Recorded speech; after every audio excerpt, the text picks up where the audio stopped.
There's an all-time greatest moment in the history of sports. It happened in the 1932 World Series.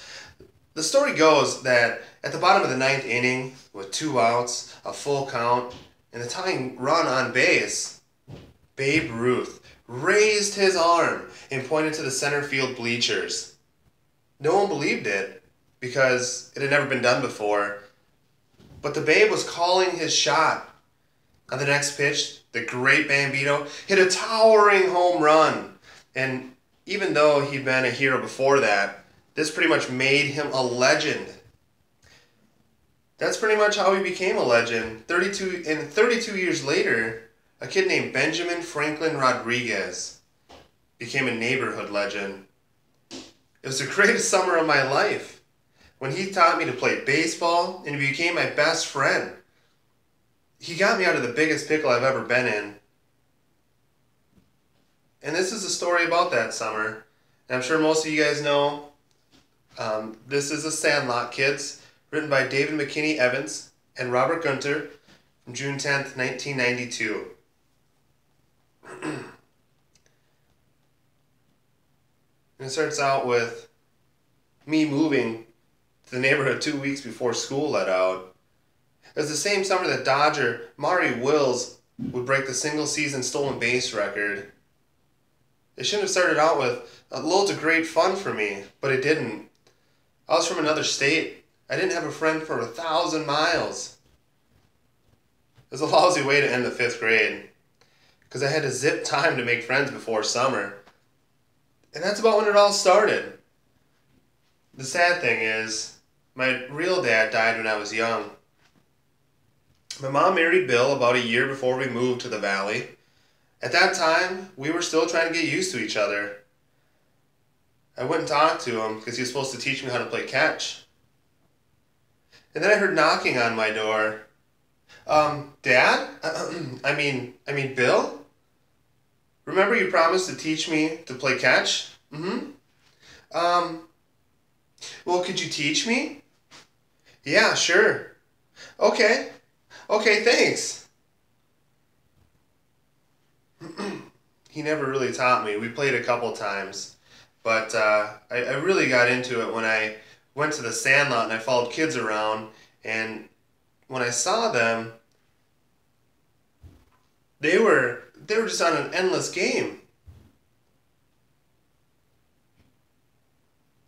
And then one time, when I saw them go out there, we started playing again. One time, they were playing, and I was in the outfield. I wasn't much good, so I stayed in the outfield just to catch the balls that were hit out there and return them back.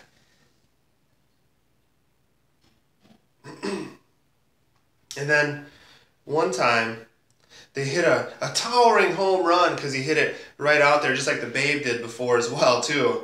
And I was like, hang on, guys, I'll get it. And I ran over to the fence, and I started climbing over the wall. They all started yelling at me, Smalls, come back. I was like, hey, guys, I get it. I'll get it. And they said, what are you doing? Wait. What are you doing? I was like, get off, guys. I got the ball. They said, no, wait. Get off me now. You're going to get yourself killed. You're going to get yourself killed, man. Jeez, stop. I was like, holy crap, you could have been killed. I didn't realize that if I would have gone over that wall, the beast would have got me. I didn't know what the beast was, but they explained it to me. They told me the ball was gone. It's gone, man. We'll get another ball tomorrow. And that's how the games ended there. But they told me that the beast, he was a loud beast over the wall. We could hear him snarling through the fence. The legend goes that the beast goes back a long time, before any of us could even pick up a baseball, back to a place called Myrtle's Acres.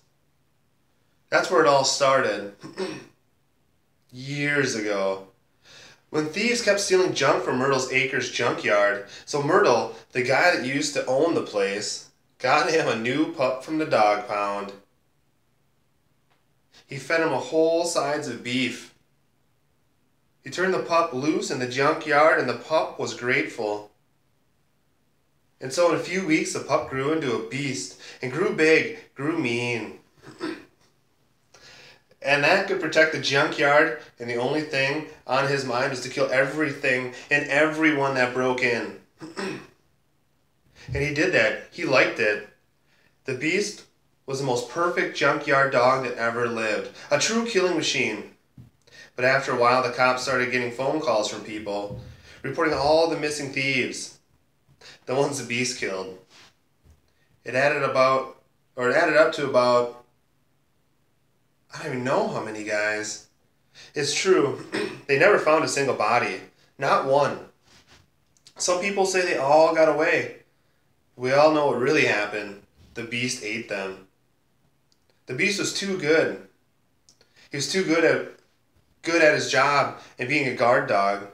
So the police said he had to be retired. My grandpa, Squidman, he was a police chief back then. He ordered Mr. Myrtle to turn his backyard into a fortress. He had the beast chained up. He was only under the house and he could never get out to eat the children and stuff. That's where he'd been for years. And that's where he'll be for the rest of his life. Because Mr. Myrtle asked the cops how long. And he had to keep the beast there. Keep him a slave forever.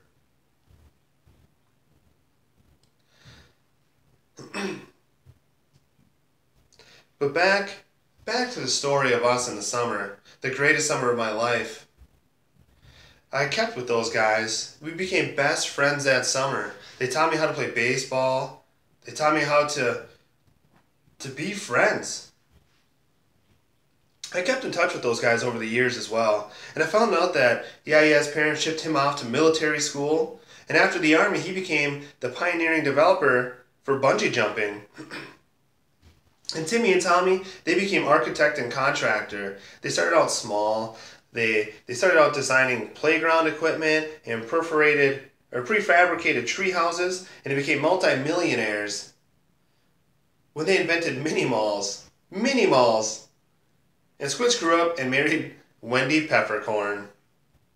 They have 9 kids, and they bought Vincent's drugstore. They still own it to this day. And Hamilton Porter, he became a professional wrestler. You may know him as a Great Hambino. And De Nunez, he played AAA ball, but never got to the majors. But now he owns his own business, and he coaches a little league team that his sons play on, and they call the Heaters. And Hercules, he lived a long time. I don't even know how many years in doggy years. And I was the last one to move away. But when I did, the Sandlot was still there. And after Benny pickled the beast, his reputation spread all over town. And from then on, he was known as Benny the Jet Rodriguez.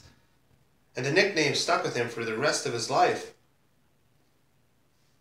And when he grew up, he was the pinch runner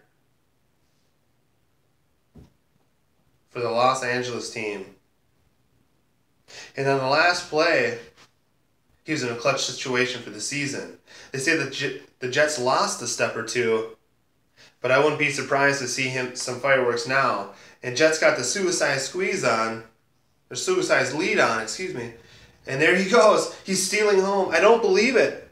He's stealing home. He's stealing home and they don't see him. The pitch, he's in the dirt. He's safe.